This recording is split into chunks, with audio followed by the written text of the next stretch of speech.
IQ lu berapa sih? Pernah Terakhir, cek ah? tapi gue yakin salah ya, karena sekolah.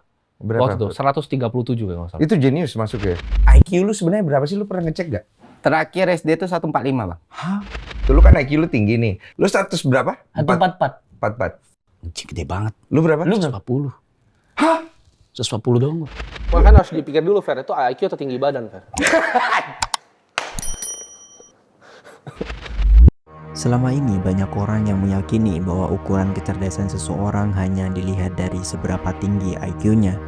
Kita sering menganggap bahwa semakin tinggi nilai tes IQ seseorang, maka semakin besar pula peluang untuk sukses dalam hidup.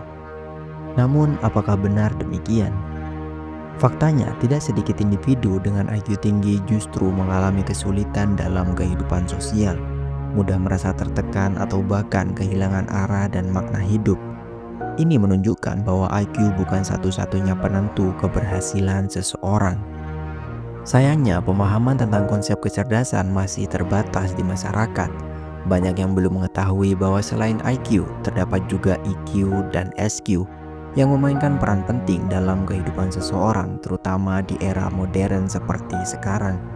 Dalam dunia kerja dan hubungan sosial saat ini, kemampuan untuk mengelola emosi, menjalin komunikasi yang baik, serta menemukan makna dan tujuan hidup seringkali jauh lebih dibutuhkan dibandingkan kemampuan logis semata. EQ dan SQ menjadi aspek yang tak kalah penting dalam membentuk individu yang tangguh dan seimbang. Sebagai contoh, tidak jarang kita menemui orang-orang yang sangat cerdas secara akademik, namun mengalami kegagalan dalam membangun hubungan sosial, tidak mampu mengendalikan emosi atau merasa kehilangan makna hidup. Masalahnya bukan karena kurang pintar, tapi karena kecerdasan emosional dan spiritualnya belum berkembang. Oleh karena itu, penting bagi kita untuk mulai memahami bahwa keberhasilan hidup tidak hanya ditentukan oleh kemampuan berpikir logis atau analitis saja, melainkan juga oleh kemampuan memahami diri sendiri, orang lain, dan makna hidup secara mendalam. Sekarang mari kita pahami lebih dalam 3 jenis kecerdasan utama, IQ, EQ, dan SQ, yang saling melengkapi dalam membentuk individu yang tidak hanya cerdas secara intelektual, tapi juga mampu mengelola emosi dan menemukan makna hidup. Kita mulai dari yang paling familiar, IQ atau Intelligence Quotient. Ini adalah jenis kecerdasan yang paling sering dibicarakan, terutama di dunia pendidikan. Kita mengenal IQ sebagai ukuran kemampuan seseorang untuk berpikir logis, menganalisis informasi, menyelesaikan masalah, memahami konsep abstrak, hingga mengingat dan memproses informasi dengan cepat. Orang dengan IQ tinggi biasanya cepat memahami pelajaran, unggul dalam matematika atau sains, dan memiliki daya tangkap yang tajam. Maka tak heran IQ sering digunakan dalam tes seleksi sekolah atau kerja. Ada banyak jenis tes IQ yang sudah distandarisasi, seperti WAIS, Stanford Binet, dan Raven's Metric. Dan hasilnya bisa diukur dengan angka. Rata-rata orang memiliki IQ sekitar 100, dan angka ini sering dijadikan patokan potensi intelektual seseorang. Tapi begini, dalam kehidupan nyata, IQ saja tidak cukup. Kita bisa saja tahu cara menyelesaikan soal rumit, tapi bagaimana kalau kita tidak bisa mengendalikan emosi saat bekerja sama dalam tim atau menghadapi kritik dari atasan? Nah, disitulah kita perlu yang kedua, EQ atau Emotional Quotient. EQ adalah kecerdasan emosional, yaitu kemampuan untuk mengenali, memahami, dan mengelola emosi diri sendiri sekaligus mampu membaca dan merespons emosi orang lain. Kita semua pasti pernah merasakan ada orang yang tidak terlalu unggul dalam akademik, tapi luar biasa saat memimpin. Sabar dalam menghadapi tekanan dan sangat hangat ketika berinteraksi. Itu karena dia punya EQ yang tinggi. Orang dengan EQ tinggi bisa menenangkan dirinya saat emosi memuncak, tidak langsung reaktif atau stres, dan tahu kapan harus mendengarkan orang lain. Mereka juga bisa memahami perasaan orang tanpa harus dijelaskan panjang lebar. Itulah empati. EQ sangat penting dalam kerja tim, komunikasi, dan kepemimpinan. Bahkan banyak perusahaan saat ini menilai EQ lebih tinggi daripada IQ. Karena orang yang cerdas secara emosional akan lebih mampu beradaptasi, menyelesaikan konflik, dan menjaga kesehatan mentalnya sendiri.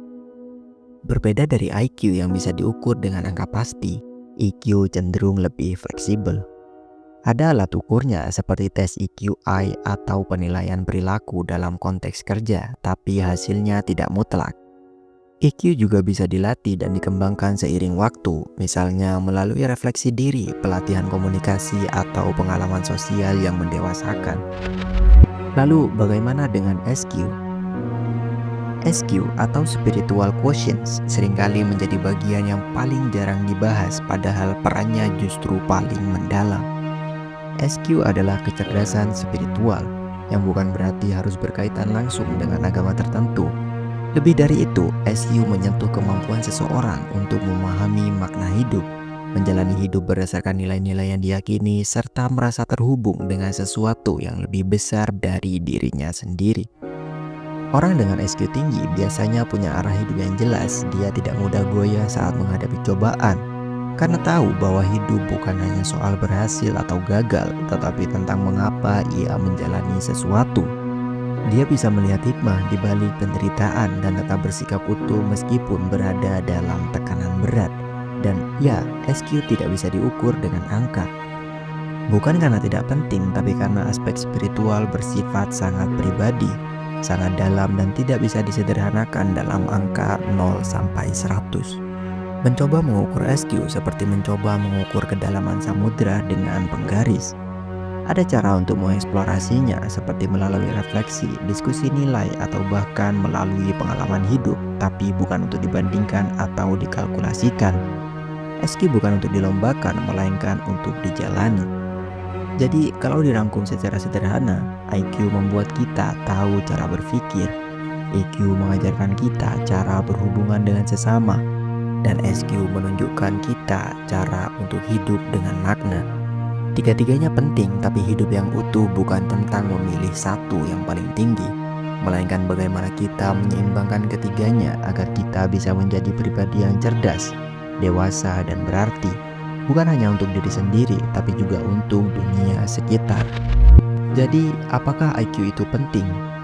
Tentu saja, tapi mari kita sadari bersama, IQ bukan satu-satunya kunci kesuksesan. Kecerdasan logis bisa membantu kita menyusun strategi, memecahkan masalah, dan meraih prestasi. Tapi begitu kita masuk ke dalam dinamika hidup yang nyata, berhadapan dengan manusia lain, dengan emosi, dengan tekanan, dan ketidakpastian, kemampuan berpikir saja tidak cukup. Di sanalah EQ mengambil peran. EQ menentukan bagaimana kita menanggapi konflik, berkomunikasi dengan rekan kerja, menjalani kesehatan mental, dan tetap tenang dalam situasi sulit.